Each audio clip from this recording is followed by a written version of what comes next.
இவ்வளவு நாள் இந்த ஐடியா தெரியாமல் போச்சு. வெங்காயத்தோட கடலை மாவு சேர்த்து இப்படி ஒரு தடவை செஞ்சு பாருங்க.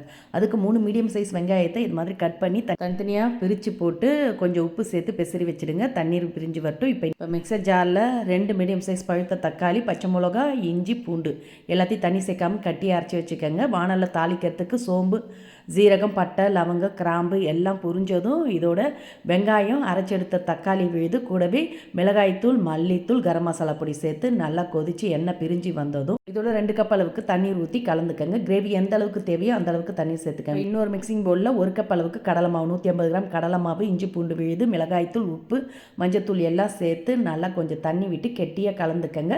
நம்ம ஊற வச்ச வெங்காயத்துலேருந்து தண்ணீர் பிரிஞ்சு வந்ததும் அதை பிழிஞ்சு எடுத்து வெங்காயத்தை எல்லாத்தையும் கடலை மாவில் சேர்த்து நல்லா பெசரி எடுத்து கொதிக்கிற கிரேவியில் இது மாதிரி சின்ன சின்னதாக போட்டுக்கங்க.